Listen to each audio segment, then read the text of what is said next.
എന്തെല്ലാം വിശേഷം? എല്ലാവർക്കും സുഖമല്ലേ? എനിക്ക് ഈ വീഡിയോ എങ്ങനെ പറഞ്ഞു തുടങ്ങണമെന്ന് ഒരു ഐഡിയ ഇല്ല. ആദ്യം ഞാൻ വിചാരിച്ചു ജസ്റ്റ് പാട്ട് മാത്രം ഇട്ടിട്ട് വീഡിയോ പോസ്റ്റ് ചെയ്താലോ. പിന്നെ ഞാൻ വിചാരിച്ചു കാണുന്ന ആൾക്കാർക്ക് എന്തെങ്കിലും മനസ്സിലാവണ്ടേ. അങ്ങനെ ഞാൻ വോയിസ് ഓവർ കൊടുക്കാൻ തീരുമാനിച്ചു. അപ്പോൾ തുടങ്ങാമല്ലേ? അപ്പം ഞാൻ പഠിക്കുന്നത് മാഹി രാജീവ് ഗാന്ധി ആയുർവേദ മെഡിക്കൽ കോളേജിലാണ്. ഞാൻ മുന്നേ ഒരു വീഡിയോയിൽ പറഞ്ഞിട്ടുണ്ട്.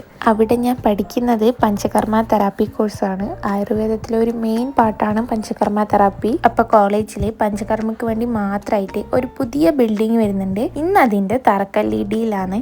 അപ്പം അതിൻ്റെ ഭാഗമായിട്ട് കോളേജിൽ നടക്കുന്ന കുറച്ച് പരിപാടികളാണ് ഇന്നത്തെ വീഡിയോ. ഞാൻ മുന്നത്തെ വീഡിയോസിൽ ഞങ്ങളെ പ്രാക്ടിക്കൽ ട്രീറ്റ്മെൻറ്റ് റൂമാണ് ഇത് എന്ന് പറഞ്ഞിട്ട് ബോർഡ് മാത്രം കാണിച്ചിട്ടുണ്ടായിരുന്നു. കാരണം നമുക്ക് ട്രീറ്റ്മെൻറ്റ് റൂമിൻ്റെ ഉള്ളിലേക്ക് ഫോൺ അലൗഡ് അല്ല. നമ്മളെ കോളേജിലെ കാര്യം പറയുകയാണെങ്കിൽ ഗ്രൗണ്ട് ഫ്ലോറിൽ മെയിൽ ട്രീറ്റ്മെൻറ്റ് റൂമും ഫസ്റ്റ് ഫ്ലോറിൽ ഫീമെയിൽ ട്രീറ്റ്മെൻറ്റ് റൂമാണ് ഉള്ളത്. അതും ഇത് മാത്രമായിട്ടല്ല, ബാക്കി നഴ്സിംഗ് സ്റ്റേഷനും വാർഡും എല്ലാം അടങ്ങുന്നതാണ് ഇപ്പോഴത്തെ ബിൽഡിങ്. ഇനി വരാൻ പോകുന്ന പുതിയ ബിൽഡിംഗ് എന്ന് പറയുമ്പോൾ പഞ്ചകർമ്മ ട്രീറ്റ്മെൻറ്റ് റൂംസും മാത്രമുള്ളൊരു ബിൽഡിങ്. അപ്പം അതിൻ്റെ തറക്കല്ലിടിയിലായിരുന്നു ഇന്ന്. അത് കഴിഞ്ഞ് നമ്മൾ നേരെ ഓഡിറ്റോറിയത്തിലേക്ക് വന്ന്, കാരണം ബാക്കി പ്രോഗ്രാംസ് ഓഡിറ്റോറിയത്തിൽ വെച്ചിട്ടാണ്. അപ്പോൾ ഇനി ബാക്കി പ്രോഗ്രാംസ് കാണാം. ഓക്കെ.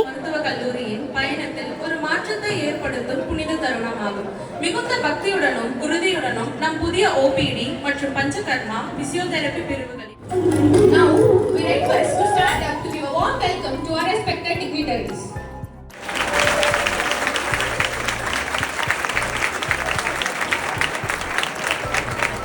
ഇപ്പം കണ്ടതാണ് ഫ്യൂച്ചർ ബിൽഡിങ്ങിൻ്റെ ഒരു 3D വിഷൻ. ഇതൊരു 6 മാസം കൊണ്ട് പണി തീർന്ന് ഇനോഗ്രേഷൻ ഉണ്ടാവുമെന്നാണ് പറയുന്നത്. പക്ഷേങ്കിൽ നമുക്ക് ഇനി 4 മാസം കൂടിയേ ഉള്ളൂ. എൻ്റെ ബാച്ച് 2023 കരുതാണ്. ഇപ്പോൾ 25 ആയി. ഇനി 26 മാർച്ചിൽ നമുക്ക് എക്സാം കഴിഞ്ഞാൽ നമ്മളെ കോഴ്സ് കംപ്ലീറ്റ് ആയി.